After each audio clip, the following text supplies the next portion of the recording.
Alright guys, let's go on an adventure. I think it's fair to say I need to find a better place to mount that GoPro. Well, in case you're wondering if the Ryvid Outset can handle gravel, it can handle gravel. At least my driveway.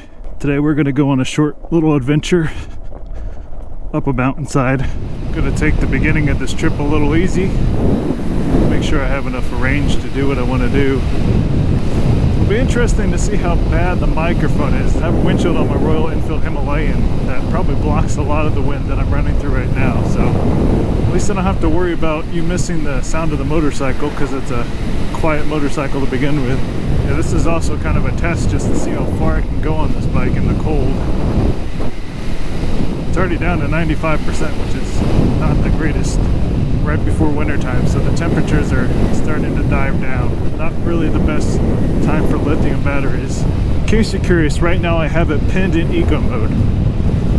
So I'm already, the entire time I went from 99% to 92%. I've had it pinned in eco mode, which eco mode obviously you want to go as slow as you can, but the roads around here are 55 miles per hour, so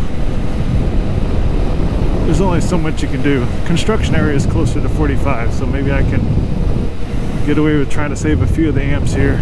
It's a cooler day, around, what'd you say, like 60 degrees. So it's not super cold, but it's cold enough that it's impacting these battery, or the lithium battery cells. I'm not gonna push it too far in range today because I don't want Deanna to have to come pick me up. It would not be easy to do that logistically.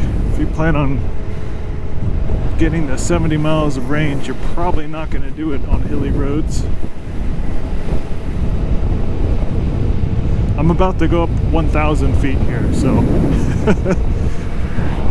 yeah, I'm only going 37 with the pin going up this hill right now, guys.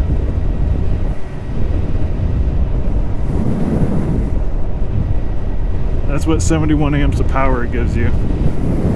It's just eating through that battery. I wonder if it'll perform better in sport. It's drawing more amps, but maybe it'll struggle less. I don't know if that logic makes sense. As you can see, I have about, well, it came with 6 miles on the motorcycle, so I've only put about 60 miles on this thing so far. I'll be going downhill on the way back, so that should be able to save some of this battery.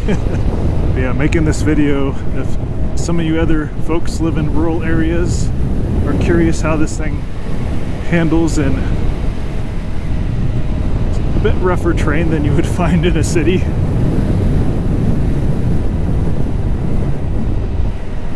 Because that's primarily what I'm going to be using this bike for. I honestly thought I'd be able to squeeze a lot more miles out of it than I can.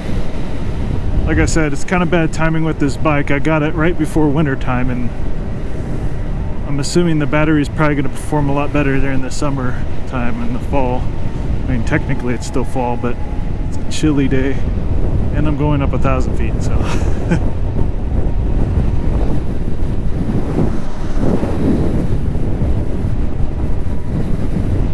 Definitely taking my time since no one's behind me. Try to save this battery.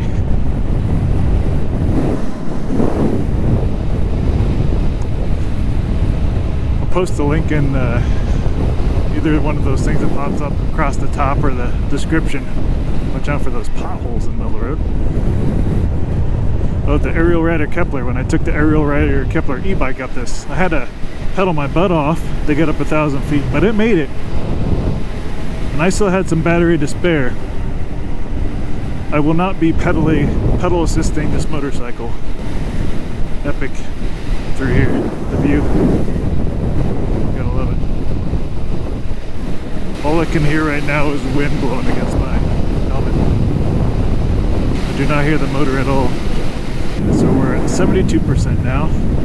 You'll have to come back and look at some of my other videos of this area. They've taken like the entire top of that mountain off for a road that they're putting through here.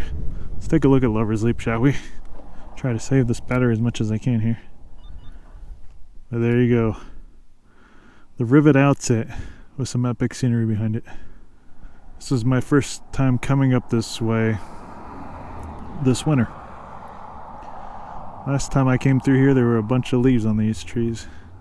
There's a cool little park just around the corner over there. I've been maybe traveling like 8 or 9 miles and my butt's already sore because I'm having to sit like on the back part of the seat. All the padding's here in the middle. So I'm gonna have to buy some sort of cushion or something. If you're over 6 foot tall, you're either gonna have to buy a cushion or maybe you'll have to go for the Anthem rather than the Outset. This thing's just not really all that comfortable if you have to sit on the back part of the seat. Just for a heads up. 72% battery. I haven't really gone that far yet, so we'll see what I can do today. Originally I was buying this bike thinking I could do a hop between towns, but I might be able to just go to my local town instead.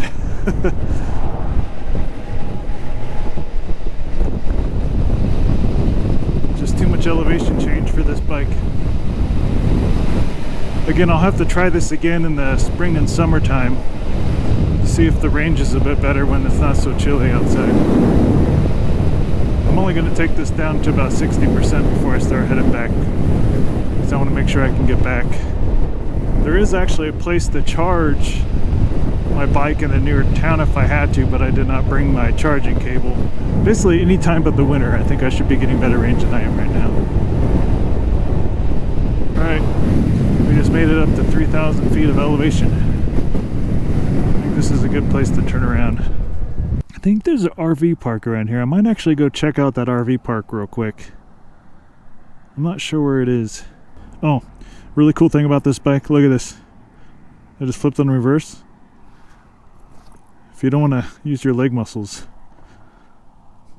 it's so awesome. You just let off reverse and you go right back into your eco mode and you're good to go. I'm gonna go see if I can find that RV park real quick. Now open. They were talking about putting this awesome RV park back here. It's probably closed for the year, it's my guess, but apparently the sites are pretty epic. They have pretty cool views. Wonder if there's anyone here I can talk to about that. Because if you guys didn't realize, we used to be full-time RVers back in the day, a couple days ago. So yeah guys, I just talked to the owners of this campground and they're extremely nice. Wow, what a view. I'm probably going a little faster than I'm supposed to. And I'm also going the opposite way I'm supposed to. I just realized that. Man, there's not a bad sight back here.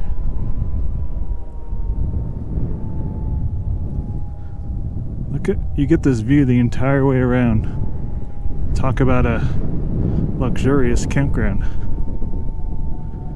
She said you could actually see Greensboro, North Carolina from here.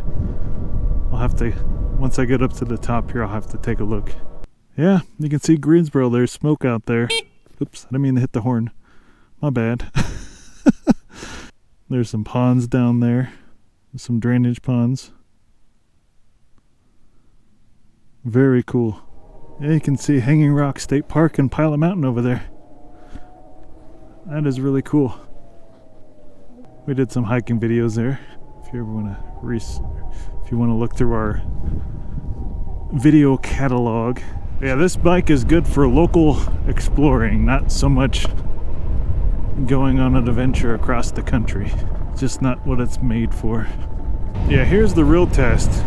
See how much regenerative braking helps on the way down this mountainside. 9% grade.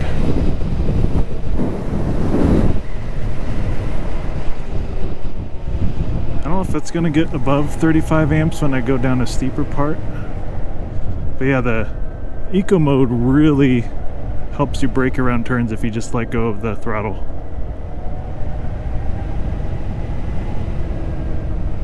So I started at, what, we'll just say 64%. See how much better percentage I use until I get down to the bottom of the hill.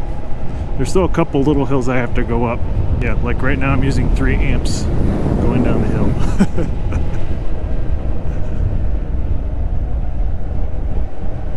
So it'd be more fun in sport mode, but playing on the conservative side today. The most I've taken this battery down is 23%, because you're not really supposed to take it under 25% for the first 5 runs, according to the manual.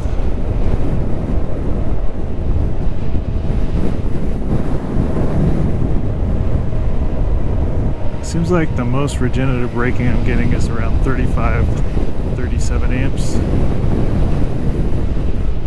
There's 38. But then obviously as you slow down, it doesn't use as much regenerative braking because you aren't slowing down from such a high speed. I wonder if you can coast in sport mode then. I wonder if that's actually better.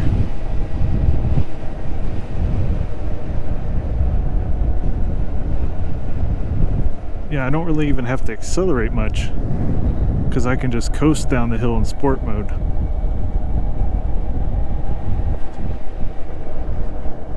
I think that might actually be better going down hills, because eco mode, if you switch to that, it really slows you down. You can't just let off the throttle, you have to keep on applying the throttle.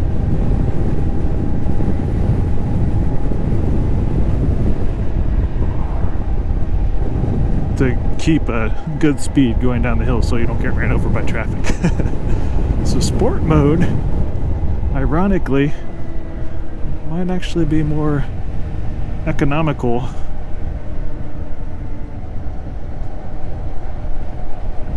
going down hills. It still uses regen to slow you down around the curves. The eco would be better if you're trying to save your battery. I mean, not your battery. The eco would be better if you're trying to save your brakes, your brake pads going down this mountainside. The regenerative braking is much stronger. Yeah, I think I like sport mode better. Only down 1% so far, guys. Going down this mountainside, as you would kind of expect. Shouldn't you need a lot of energy? Yeah, really, I just get up to speed with sport mode, then coast. And I'm still getting some regen on the way down. Not as much as eco mode, but some still applies. Regen's really nice on this Outset. It's basically like an engine brake. If you're shifting down gears, obviously the biggest advantage of this motorcycle is the fact that I can fuel it up at home. Just can't go as far. Now I can use sport mode a little bit because I know I have enough juice to get home. And sport mode is a lot more fun. If you only have like a 7-mile commute every day, this is like the perfect motorcycle for you. If you have a place to charge when you get to work, I'd say you could probably go 20-30 miles, feel pretty comfortable as you're riding.